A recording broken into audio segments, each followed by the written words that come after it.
Hello everyone, good morning. मैं Pravish Sharma, welcome back to my channel. आज का हमारा टॉपिक है भाषा और विचार, लैंग्वेज एंड थॉट। तो आइए इसी विषय में हम चर्चा करते हैं। सबसे पहले हम देखते हैं भाषा।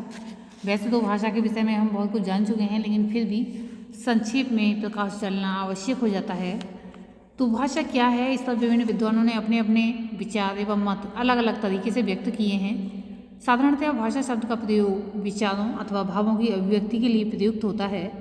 उन सभी साधनों के लिए प्रयुक्त होता है जो चेतन प्राणियों एवं जड़ पदार्थों में देखे एवं सुने जाते हैं। उदाहरण के लिए मानव परस्पर विचार विनिमय के लिए जिन ध्वनि संकेतों को अपनाते हैं वे सभी भाषा कहलाते हैं। पशु तथा पक्षी जिस ध्वनि का प्रयोग करके अपने विविध भावों को व्यक्त करते हैं उन्हें पशुओं एवं पक्षियों की भाषा कहा जाता है।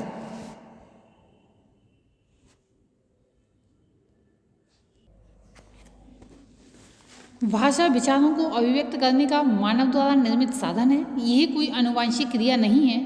यह बालक द्वारा अनुकरण एवं प्रयासों द्वारा ग्रहण की जाती है। विश्व को उसके अनुसार भाषा ध्वनि, प्रतीकों अथवा संकेतों की ऐसी व्यवस्था है जिससे एक समूह के लोग आपस में विचारों का आदान प्रदान कर सकते हैं। अभिलक्षण क्या है इसका? तो भाषा विचार व्यक्त करने का एक सांकेतिक साधन है। भाषा विचारों से संबंधित है। भाषा पैतृक संपत्ति नहीं है, ये एक अर्जित संपत्ति है। भाषा की कला अनुकरण द्वारा प्राप्त होती है। हर भाषा की अपनी सीमा होती है और अलग अलग संरचना भी होती है। भाषा सभ्यता तथा संस्कृति का एक हिस्सा है। इसी के साथ हम भाषा के सिद्धांतों यानी भाषा शिक्षण के सिद्धांतों पर प्रकाश डाल लेते हैं। भाषा शिक्षण के सिद्धांत के अंतर्गत हम कह सकते हैं बालक जिस प्रकार के भी सामाजिक वातावरण में रहता है वह वहाँ से स्वयं ही सीखना शुरू कर देता है, क्योंकि शक्ति सीखने की उसके पास स्वतः ही होती है, बस उसे अनुकरण की आवश्यकता होती है। प्रारंभ में बालक अनुकरण करके ध्वनियों को बोलना सीखता है। जब हम देखते हैं कि बालक यानी कि शिशु जब जन्म लेता है तो कुछ भी अभिव्यक्ति नहीं कर पाता है, केवल सुनता है। जन्म के पश्चात काफ़ी दिनों तक वह सुनता ही है। उसके बाद धीरे धीरे अनुकरण के माध्यम से कुछ ध्वनियों का उच्चारण करना सीखता है। फिर बड़ों की बातों को समझकर उनसे बात करने की कोशिश करता है। फिर वह उन कार्यों को करता है जिनमें उनकी रुचि होती है। भाषा शिक्षण के जिन सिद्धांतों का प्रयोग करना चाहिए उनमें से कुछ हैं। रुचि का सिद्धांत, कोई वस्तु दिखाकर, खेल खेल में सिखाकर। तो यहाँ कुछ मिसप्रिंट हो गया है, वस्तु को वास्तु लिख दिया है, सिखा को सिखा। तो यहाँ पर हम देखेंगे किस तरह से लिखा जाएगा। इस तरह से लिखा जाएगा, उनके जीवन की किसी घटना से जोड़कर पूर्व अर्जित ज्ञान के आधार पर नए ज्ञान को जोड़कर बालक की योग्यताओं के अनुसार प्रश्न पूछकर।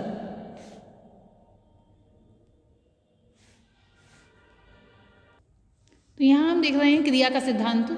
शिक्षण के समय बालकों से अधिक क्रियाएं करवाकर शिक्षण को और अधिक बेहतर बनाया जा सकता है। जैसे कक्षा में कोई पाठ बोलकर बालकों से अनुकरण पाठ करवाकर उन्हें सक्रिय किया जा सकता है। बालकों को कहानियाँ सुनाकर उनसे प्रश्न पूछकर भी उन्हें क्रियाशील रखा जा सकता है। उन्हें अपने अर्जित ज्ञान को लिखकर अभिव्यक्त करने का मौका दिया जा सकता है। इस चित्र में हम देख रहे हैं कि बालकों को लिखना अनुकरण के माध्यम से सिखाया जा रहा है, या फिर कोई भी कार्य जब बोला जा रहा है तो बालक उसका अनुकरण करेंगे और सीखेंगे। ये कक्षा के अंदर है और कक्षा में बालक इस तरह से सीखेंगे। यहाँ पर हम देख रहे हैं बालक पुस्तक को पढ़ रहे हैं, अध्यापक द्वारा पढ़ाए गए पाठ को, और अनुकरण के माध्यम से सीख रहे हैं। नेक्स्ट पॉइंट में हम देख रहे हैं जब बालक जब गोद में होता है तब से ही वह भाषा सीखना शुरू कर देता है। जैसे जैसे वह बड़ा होता है वह अपने आसपास के लोगों से सीखता है। इस प्रकार वह किसी भाषा को बोलना तथा सुनना सीख जाता है। ये स्वाभाविक ही है। हम किसी भी परिवेश में जाते हैं जिस भाषा को हमें नहीं आता है तो वहाँ पर हम अनुकरण के माध्यम से सीख लेते हैं। जब बालकों की बात आती है तो वह तो परिवार में अनुकरण के माध्यम से सीखता ही है। नेक्स्ट देखेंगे व्यक्तिगत भिन्नता का सिद्धांत। सभी बालकों की योग्यता, उनकी रुचियों तथा उनकी सीखने की क्षमता अलग अलग होती है, अतः शिक्षक को इन बातों का ध्यान रखते हुए शिक्षण का कार्य करना चाहिए। नेक्स्ट पॉइंट में हम देखेंगे अनुपात और क्रम का सिद्धांत। लिखित और मौखिक दो प्रकार की भाषा होती है। मौखिक सिखाने या सीखने के लिए बालक को बोलना व सुनना पड़ता है, और लिखित को सीखने के लिए बालक को पढ़ना व लिखना होता है। इसी के साथ हम देखेंगे बाल्यावस्था में भाषा विकास की विशेषताएं। 3-4 वर्ष तक बालक केवल जो है आत्म केंद्रित शब्दों का ही प्रयोग करता है, जैसे माता को पुकारना, दूध मांगना, पानी मांगना आदि, यानी कि जो जैसी उसकी आवश्यकताएं होती हैं वैसे ही शब्दों का प्रयोग करना सीख जाता है। 3-4 वर्ष की आयु में जब स्कूल जाना प्रारंभ करता है तब उसका ज्ञान बढ़ता है, वह अपने आसपास होने वाली घटनाओं को जानना चाहता है। बाल्यकाल में बालक के पास 4 वर्ष की आयु में उसके शब्द भंडार में 1600 शब्द, 4.5 वर्ष की आयु में 1900 शब्द तथा 5 वर्ष की आयु में 2100 शब्द हो जाते हैं। पढ़ने वाले बालक के शब्द जो हैं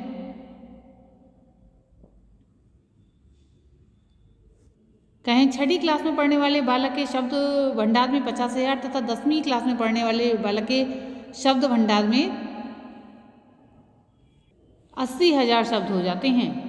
पूर्व किशोर अवस्था में भाषा विकास की विशेषताएं। इस अवस्था में किशोर लगभग पूर्ण रूप से भाषा सीख चुका होता है। वह भाषा का प्रयोग करते हुए तर्क वितर्क भी करता है। इस अवस्था में किशोर कोडवर्ड जैसी गुप्त भाषा का भी प्रयोग करता है और कल्पनाएं, कहें किशोरों की कल्पनाएं भी भाषा से विकसित होती हैं। जैसा कि हमारा टॉपिक ही है भाषा और विचार। भाषा शिक्षण एक प्रकार का संप्रेषण है।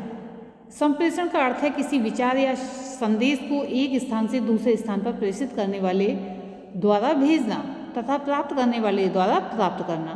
प्रेषण सफल तभी कहा जा सकता है जब दोनों सहयोगात्मक प्रक्रिया में हिस्सा लें। शिक्षक भाषा संप्रेषण के द्वारा बालक को अपने भाव, कौशल, सूचना आदि सीखने का यानी कि सिखाने का प्रयास करता है।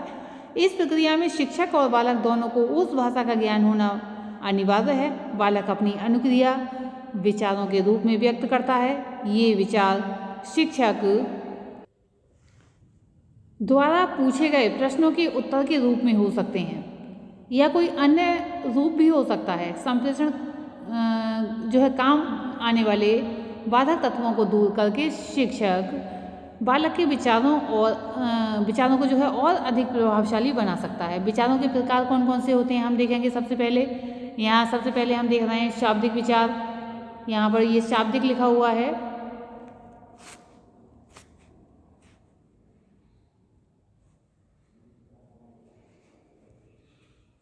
शाब्दिक विचार ये जो है उन सूचनाओं से संबंध रखते हैं जो शाब्दिक रूप में भेजे जाते हैं। शाब्दिक विचार निम्न प्रकार के होते हैं। इसमें सबसे पहले आता है मौखिक विचार, जिनका आदान प्रदान बोलकर या सुनकर होता है। वे मौखिक विचार होते हैं, जैसे बालकों का आपस में बातचीत करना। यहाँ पर हम कह सकते हैं कि ये दो बालिकाएं आपस में बातचीत कर रही हैं और बातचीत करके अपने विचारों या भावों को एक दूसरे में जो है आदान प्रदान हो रहा है, यानी कि अपने भावों को व्यक्त कर रही हैं और दूसरी भावों को समझ रही है। तो इस प्रकार जो भावों की अभिव्यक्ति होती है विचारों का आदान प्रदान होता है। तो इसके अंतर्गत पहला आता है मौखिक विचार, जिनका आदान प्रदान बोलकर या सुनकर होता है। वे मौखिक विचार होते हैं, जैसे बालकों का आपस में बातचीत करना। दृष्टि विचार ऐसे विचार उन्हें जिन्हें बालक देखकर समझता है वे दृष्टि विचार होते हैं, जैसे पोस्टर, चार्ट आदि। अब देखेंगे मौखिक दृष्टि विचार। वे विचार या मौखिक दृष्टि विचार ऐसे विचार जिन्हें बालक देख और सुन सकता है, परंतु अपनी प्रतिक्रिया नहीं दे सकता। जैसे कि टीवी चलना, कोई भी सीरियल आ रहा है, कोई भी मूवी आ रही है या न्यूज आ रही है, तो उसमें सुना जा सकता है, देखा जा सकता है। कंप्यूटर पर हम देख सकते हैं, लेकिन अपनी प्रतिक्रिया देकर तुरंत ही जवाब हासिल नहीं कर सकते। नेक्स्ट हम देखेंगे लिखित विचार। लिखित विचार ऐसे विचार जिन्हें बालक पढ़कर तथा लिखकर व्यक्त करता है और समझता है, जैसे पत्र लिखना और समाचार पत्र पढ़ना। तो जैसे पत्र लिखा तो उसमें क्या है, लिखकर भेज दिया गया। अब वहाँ जाएगा, वो जहाँ के लिए एड्रेस किया गया है वहाँ जाएगा, वह व्यक्ति उसको पढ़ेगा। और उसी प्रकार समाचार पत्र सभी घरों में रोज आता है और उसमें सारी न्यूज़ लिपिबद्ध रहती है और सभी लोग उसको पढ़ते हैं। पढ़कर विचार ग्रहण करते हैं कि क्या किस किस के विचार हैं।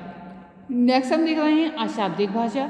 ऐसी भाषा जिसमें ना तो बालक मौखिक रूप से बोलता और सुनता है और ना ही लिखता है और पढ़ता है। अब नेक्स्ट हम देखेंगे शारीरिक भाषा। ऐसी भाषा जिसमें शरीर के भागों के द्वारा विचारों का आदान प्रदान होता है, शारीरिक भाषा कहलाती है। जैसे हाथ हिलना, उंगली दिखाना या फिर भौं से इशारा कर देना, हाथ से इशारा कर देना। तो ये शारीरिक भाषा होती है। लेकिन ये भाषा ऐसी होती है, इसमें ऐसा नहीं है कि सामने वाले से जो कहा जा रहा है वह वही या उसी रूप में ग्रहण कर ले। कभी कभी ऐसा होता है कि उसका अर्थ व्यक्ति दूसरा कुछ और लगा लेता है, यानी कि गलत लगा लेता है और उससे नाराज हो जाता है। नेक्स्ट हम देखेंगे कूट भाषा। कई बार विचारों को व्यक्त करने के लिए कई प्रकार के कूट प्रयोग में लाए जाते हैं, जिनका कोई शाब्दिक अर्थ नहीं होता है। इनका अर्थ पहले से सुनिश्चित किया जाता है। बालक के भाषा विकास और विचारों को प्रभावित करने वाले तत्व इसी के साथ हम देखेंगे। इसमें लिंग भेद आता है। सबसे पहले जन्म के पश्चात प्रथम वर्ष बालकों में भाषा विकास अथवा विचारों में किसी प्रकार का लिंग भेद नहीं होता, यानी कि जो प्रभावित करते हैं भाषा और विचारों को उनके बारे में हम बता रहे हैं। सबसे पहला जो पॉइंट है वह लिंग भेद है। तो यहाँ पर ये है कि जन्म के पश्चात प्रथम वर्ष जो है बालकों में भाषा विकास अथवा विचारों में किसी प्रकार का लिंग भेद नहीं पाया जाता, परंतु दूसरा वर्ष लगते ही ये अंतर स्पष्ट होने लगता है। लड़कियाँ जल्दी बोलने लगती हैं। भाषा विकास में लड़कियाँ हर प्रकार से लड़कों से आगे रहती हैं, जैसे शब्द भंडार में, वाक्यों की लंबाई, उच्चारण आदि, साथ ही शब्दों की शुद्धता।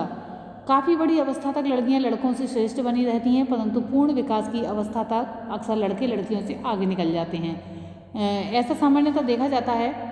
आप देखेंगे सेकंड पॉइंट, बुद्धि विभिन्न परीक्षणों में पाया गया है। बुद्धि के जो भी परीक्षण किए जाते हैं कि बुद्धि और भाषा विकास का बहुत गहरा संबंध है, इसमें मिसप्रिंट हो गया है। जिस बालक की भाषा तीव्र बुद्धि होती है वह जल्दी बोलना सीख जाता है, तथा मंद बुद्धि बालक बोलना सीखने में 3-4 वर्ष तक की भी पिछड़ जाते हैं। जो बालक प्रारंभिक वर्षों में भाषा में अधिक तीव्र होते हैं वे विचारों की अभिव्यक्ति करने में आगे होते हैं। नेक्स्ट पॉइंट पर हम देखेंगे स्वास्थ्य। जो बालक जीवन के प्रारंभिक वर्षों में अधिक बीमार होता है वह अन्य बालकों के संपर्क में कम आता है, तथा उसके कहने का तात्पर्य यह है कि उसकी आवश्यकताओं की पूर्ति होती रहती है कहने के अनुसार, जिससे उसको कोई प्रेरणा ही नहीं मिलती और उसकी भाषा विकास में अवरोध उत्पन्न हो जाता है। कुछ प्रकार के शारीरिक विकार जैसे तालु, कंठ, दंत, जबड़ों आदि में गड़बड़ी होने के कारण या गड़बड़ होने के कारण भी भाषा विकास में मंदी आती है, यानी कि कमी आ जाती है। इसी के साथ देखेंगे हम नेक्स्ट पॉइंट में पारिवारिक संबंध। बालक भाषा विकास पर पारिवारिक जो है परिवार से संबंधों का बहुत अधिक प्रभाव पड़ता है। इसमें भी यहाँ पर गलत प्रिंट हो गया है। यहाँ पर हम देखेंगे, यहाँ पर आएगा बहुत।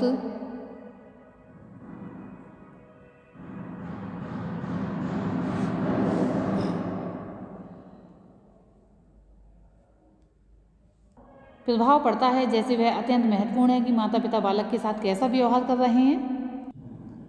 वे उसको अत्यधिक प्रेम करते हैं या उसको डांटते रहते हैं, झिड़कते रहते हैं। इसका प्रभाव सीधा बालकों के विकास पर पड़ता है, भाषाई विकास पर पड़ता है। जिस परिवार में बालकों की संख्या अधिक होती है वहाँ माता पिता या कहीं माता बालकों का उचित ध्यान नहीं रख पाती हैं, जिससे बालकों का जो भाषाई विकास है धीमा होता है। एक बालक का विकास जुड़वा बालकों की तुलना में अधिक तीव्र होता है, क्योंकि जुड़वा बालकों को अनुकरण के कम अवसर मिलते हैं। सामान्य परिवार में पलने वाले बालक का भाषा विकास अनाथालय में पलने वाले बालकों की तुलना में तीव्र होता है। सामाजिक और आर्थिक स्थिति। बालक के भाषा विकास पर उसके परिवार की आर्थिक व सामाजिक स्थिति का गहरा प्रभाव पड़ता है। जैसे शिक्षित परिवार के बालकों का भाषा विकास अशिक्षित परिवार की तुलना में अधिक तीव्र होता है, तथा उनका शब्दकोश बड़ा और उनकी वाक्य रचना भी सुंदर होती है। इसी के साथ हम देखेंगे कुछ महत्वपूर्ण प्रश्न जो कि आगे आपके टेट में भी काम में आते हैं, जैसे मन का मानचित्र से संबंधित है, मन की क्रियाशीलता पर अनुसंधान से। नेक्स्ट क्वेश्चन है, को एक अभिप्रेरित शिक्षण का संकेत माना जाता है, तो विद्यार्थियों द्वारा प्रश्न पूछना। नेक्स्ट प्रश्न है, अवधारणाओं का विकास मुख्य रूप से का हिस्सा है, तो बौद्धिक विकास का हिस्सा है। छोटे शिक्षार्थियों में कौन तथा गौण आएगा, ये कौन सा लक्षण पठन कठिनाई नहीं है, इसमें कौन सा है, तो इसका मतलब कौन सा नहीं है, तो पठन गति और प्रवाह में जो है कठिनाई, पठन गति और प्रवाह में कठिनाई। इसका प्रश्न एक बार फिर से देख लेते हैं। छोटे विद्यार्थियों में कौन सा लक्षण पठन कठिनाई नहीं है, तो इसका सही उत्तर है पठन गति और प्रवाह में कठिनाई ये नहीं है। इस प्रकार से हम कह सकते हैं कि विचारों का आदान प्रदान हम किस तरह से कर सकते हैं, तो बोलकर, लिखकर, सुनकर और पढ़कर ये मुख्य बिंदु आ जाते हैं। आज की इस वीडियो में इतना ही। धन्यवाद।